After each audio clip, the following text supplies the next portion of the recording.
जी, राजीव जी, मैं राहुल गांधी के भाषण पे बहुत संक्षिप्त अपना बात रखूंगा क्योंकि वो आप कल कर भी चुके हैं।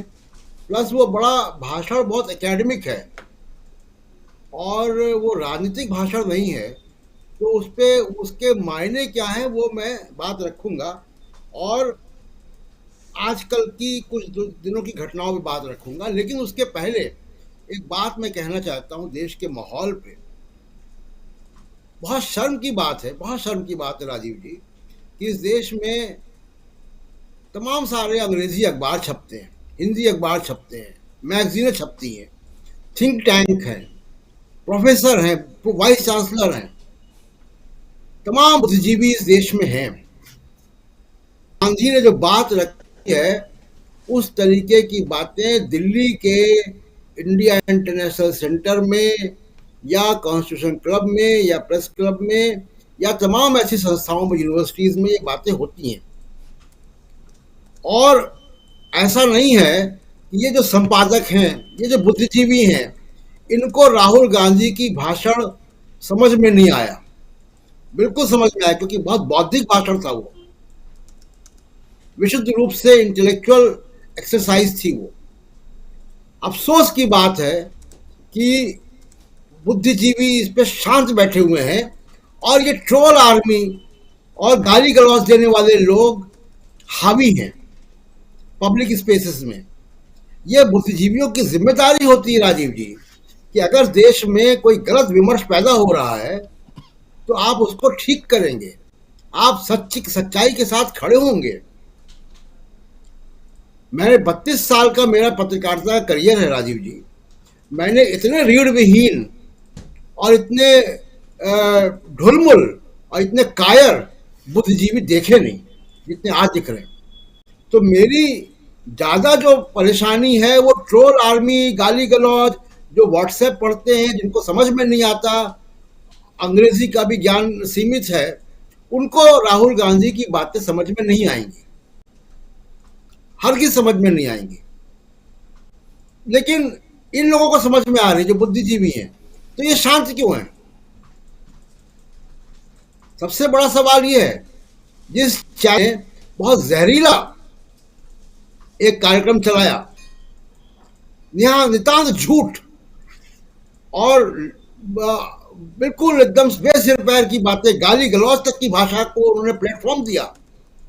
वो चैनल के बड़े लोग तो बड़ी बड़ी यूनिवर्सिटीज और बड़े प्रतिष्ठित संस्थानों में पढ़े हैं इस देश के। उनको क्या राहुल गांधी का भाषण समझ में नहीं आया? क्या उनकी सहमति के बगैर ये गाली गलौज का अभियान उनके चैनलों पर या मीडिया हाउसेस में चल रहा है?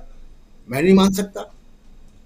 तो कहीं कुछ और है जो गड़बड़ है, कुछ इसमें लेन देन है, कुछ गड़बड़ है, कुछ और बातें हैं। अब मैं आता हूं जी कि हम राहुल के भाषण पे जो कीचड़ उछाली जा रही है उसकी पृष्ठभूमि क्या है। भारत जोड़ो यात्रा आपने जिक्र किया कि बेहद सफल भारत जोड़ो यात्रा रही। उसके बाद आप देखिए, अभी G20 की 2 बैठकें खत्म हुई हैं, वित्त मंत्रियों की और विदेश मंत्रियों की। भारत के पास रोटेशनल अध्यक्षता है G20 की। दोनों बैठकों में ज्वाइंट कम्युनिके यानी साझा बयान यूक्रेन पे जारी नहीं हो पाया। क्यों जारी नहीं हो पाया? क्योंकि शब्दों के चयन पर विवाद था। मोदी सरकार किसके साथ खड़ी हुई वहां पे? चीन के साथ, क्योंकि चीन नहीं चाहता था कि वो युद्ध शब्द इस्तेमाल हो यूक्रेन पे, और रूस भी नहीं चाहता था। तो दुनिया के बाकी देश G20 में एक तरफ चीन और भारत और रूस एक तरफ, और उसके फौरन बाद क्वाड की मीटिंग हुई, क्वाड के विदेश मंत्री भी यहीं पे थे, और क्वाड की मीटिंग में रूस चीन नहीं है, वहां यूक्रेन पे साझा बयान जारी हो जाता है। तो ये दिखाता है ना कि कहां आप झुक रहे हैं, कहां साठगांठ है। आप राहुल गांधी पे आरोप लगा रहे हैं, दुनिया देख रही है। उसके बाद G20 के लोग, विदेश मंत्री, जो दुनिया के ताकतवर देश हैं, डेमोक्रेटिक कंट्रीज भी हैं उसमें अधिकांश, उन देशों के विदेश मंत्री दिल्ली में हैं, और ये आरएसएस संबंधी लोग बुक फेयर में जाके बाइबल पे हमला कर रहे हैं। क्या तस्वीर पेश करना चाहते भारत की आप? क्या वो इमेज लेके जाएंगे और अखबारों में सुर्खियां पड़ी होंगी उन विदेश मंत्रियों ने?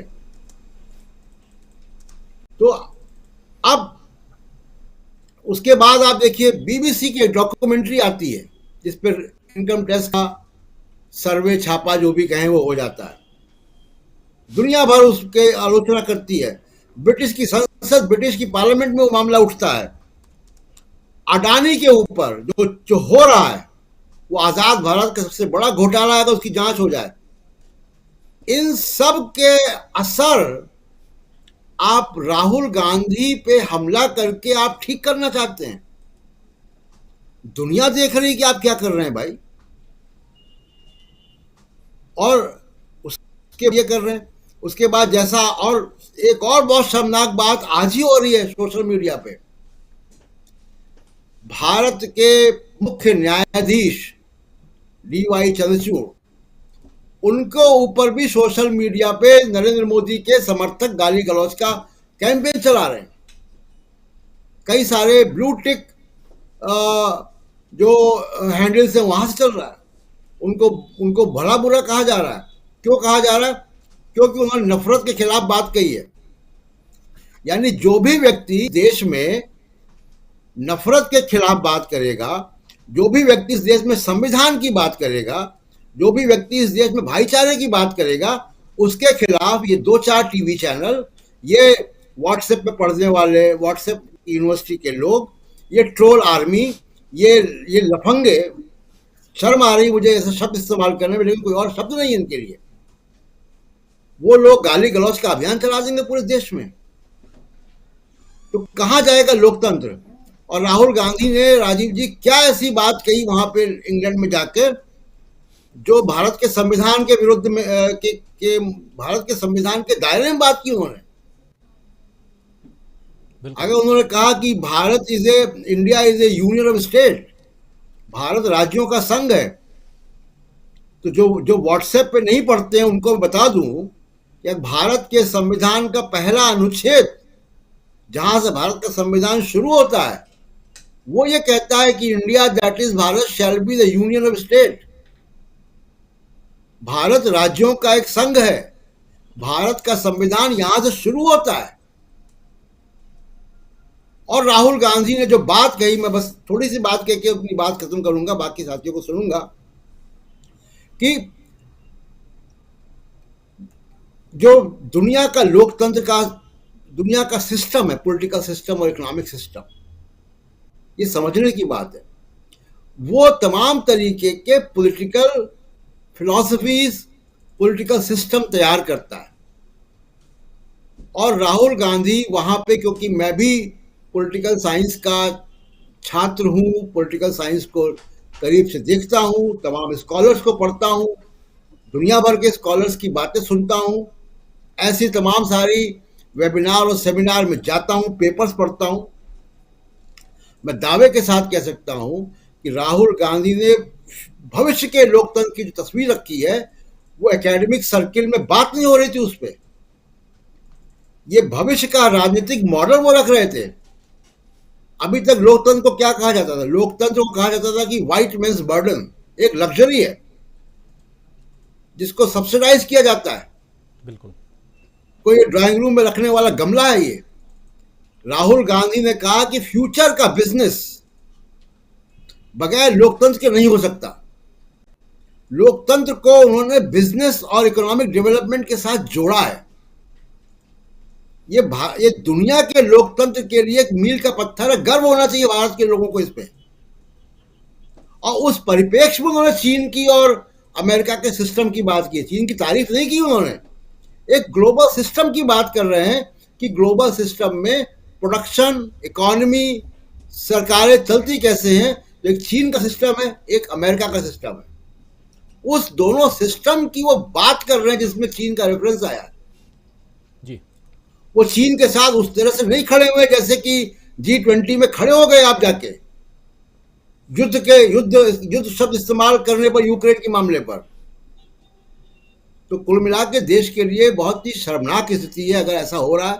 और यहाँ बैठे हुए हमारे जो बाकी बुद्धिजीवी साथी हैं और बाकी जो देश के बुद्धिजीवी हैं, हम लोगों का फर्ज है राजीव जी कि देश के सामने सच्चाई को रखें। अगर जी। सच्चाई नहीं रख सकते तो आप बुद्धिजीवी नहीं हैं, फिर लिखना पढ़ना छोड़ दें आप। जी राजीव। बिल्कुल।